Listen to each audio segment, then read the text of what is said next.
नमस्ते। मेरा नाम गरिमा लेखवानी है।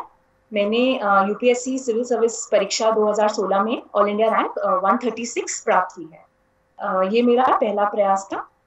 और शुरू करने से पहले मैं एक संक्षिप्त में अपना बैकग्राउंड देना चाहूँगी। मैंने अपनी स्कूलिंग आगरा से कंप्लीट किया है।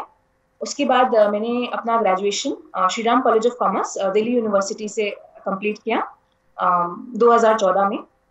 उसके बाद मैंने एक साल एक्सिस बैंक के कॉर्पोरेट ऑफिस मुंबई में काम किया और 2015 में रिजाइन करने के बाद मैंने अपनी तैयारी शुरू करी और 2016 में अपना पेपर लिखा। इस वीडियो में हम ऑप्शनल से रिलेटेड कुछ बात करेंगे। मेरा ऑप्शनल सोशियोलॉजी था और बहुत लोग मुझसे पूछते हैं कि कॉमर्स बैकग्राउंड से होने के बावजूद भी आपने सोशियोलॉजी एज एन ऑप्शनल क्यों चूज किया। तो पर्सनली तो बस यही एक रीजन था कि मुझे हमेशा से सोशल साइंसेज में बहुत रुचि थी। तो ये मेरे लिए एक अपॉर्चुनिटी था कि मैं एक नया सब्जेक्ट एक्सप्लोर कर सकूं। और काफी रिसर्च और एनालिसिस के बाद मैंने ये रियलाइज किया कि सोशियोलॉजी एक ऐसा सब्जेक्ट था जिसमें मैं बहुत इंटरेस्टेड थी। तो मैंने उस हिसाब से अपना ऑप्शनल चूज किया। और बाकी एस्पिरेंट्स को भी मैं यही बोलना चाहूंगी कि जब बात आती है कोई ऑप्शनल चूज करने की, तो जो पहला क्राइटेरिया होना चाहिए वो यही है कि आप उस ऑप्शनल में कितनी रुचि ले सकते हैं, कितनी दिलचस्पी से वो ऑप्शनल पढ़ सकते हैं। बिकॉज होता ये है कि ऑप्शनल आपको काफी डिटेल में और काफी डेप्थ में पढ़ना पड़ेगा। तो अगर आप उतना इंटरेस्ट लेवल मेंटेन नहीं कर पाएंगे तो बहुत मुश्किल हो जाएगा आपको पूरा सिलेबस कवर करने के लिए। तो ये चीज हमेशा दिमाग में रखें।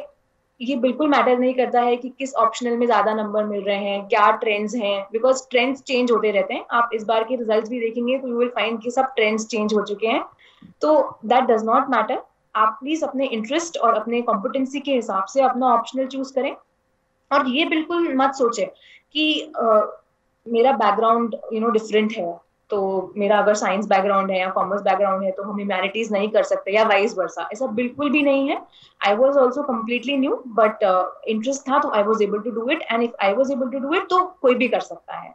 तो please don't worry too much about it. And I think optional को चूज करने के लिए कुछ और भी ऑब्वियसली कॉम्पिटेंसीज जरूरी होती हैं। तो अगर सोशियोलॉजी ऑप्शनल की मैं बात करूं तो मुझे पर्सनली ये लगता है कि सोशियोलॉजी में आंसर राइटिंग का बहुत बहुत महत्व है।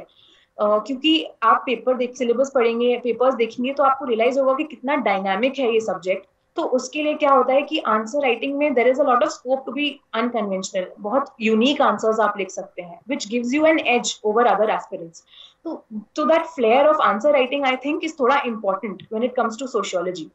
आपकी ability to integrate your GS का content with sociology, to integrate current affairs with theory, to integrate paper 1 with paper 2, to quote relevant examples and thinkers and case studies where and necessary, तो as in necessary, तो वो थोड़ा important हो जाता है। And so आप please sociology अगर ले रहे हैं तो ये चीज जरूर ध्यान में रखिए। बिकॉज ऐसा बिल्कुल भी नहीं है कि आप एक कोई सोर्स है और उसको पढ़ के आप रिप्रोड्यूस कर लें एग्जाम में। सोशियोलॉजी ऐसा सब्जेक्ट नहीं है। तो अगर आपका स्टडी पैटर्न थोड़ा उस हिसाब से है तो आप प्लीज कोई और ऑप्शनल कंसिडर कीजिए। सोशियोलॉजी उस हिसाब से बहुत डायनामिक है। तो ये तो सोशियोलॉजी के लिए जो अप्रोच वाली बात होती है।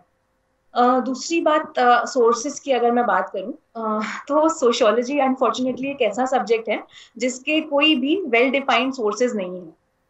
एंड आप देखेंगे दूसरे टॉपर्स की भी, आपने अगर इंटरव्यूज देखे होंगे या आर्टिकल्स पढ़े होंगे तो यू विल रियलाइज कि सबने कुछ ना कुछ अलग ही पढ़ा हुआ है।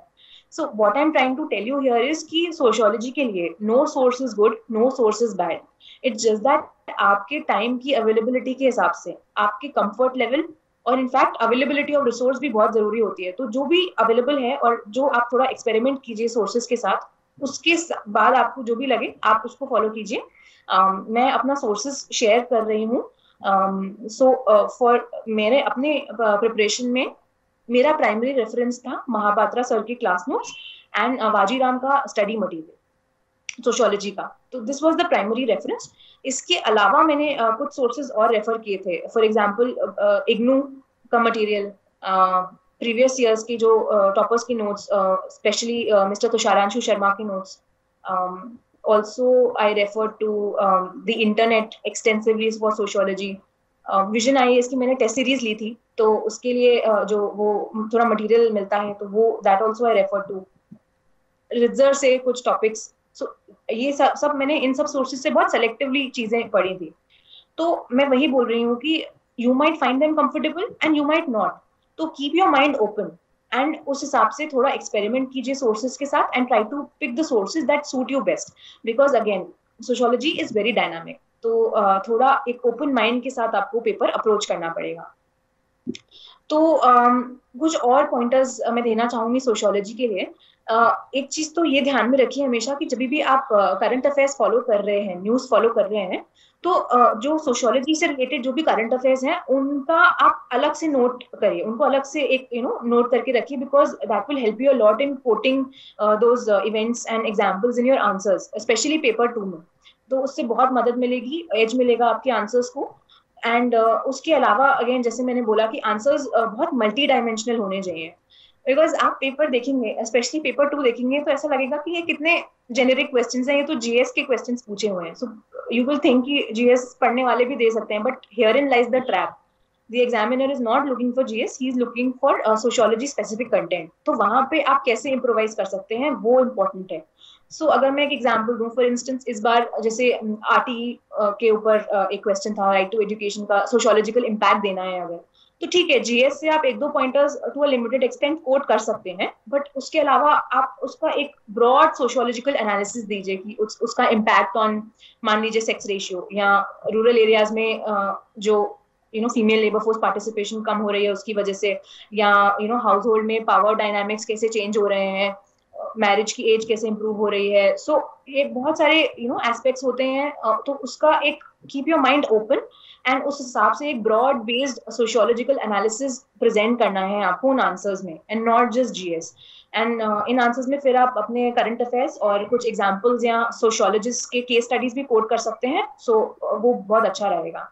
So try to basically give a personal touch to your answers is what I'll recommend for sociology. And yes, like I said, answer writing is very important. तो हो सके तो प्लीज एक टेस्ट सीरीज जरूर ज्वाइन कीजिएगा, तो वो help करेगा आपको. उसमें क्या होता है कि सिर्फ आंसर लिखना नहीं है, you after you written your exam, तो आप इवेल्युएट भी कीजिए जो भी आपको कमेंट्स मिलते हैं, उसको अच्छे से ट्राई टू अंडरस्टैंड कि how can you improve your answer writing skills, and specially for those one new to this subject. And model answers से भी आप प्लीज कंपैरिजन करते रहिएगा कि how can you improve your answers, तो वो please दिमाग में रखिएगा. सो आई थिंक ऑप्शनल का this will be it. just that थोड़ा be open and be flexible about it, and try to provide a very holistic coverage of your answers, and practice answer writing a lot.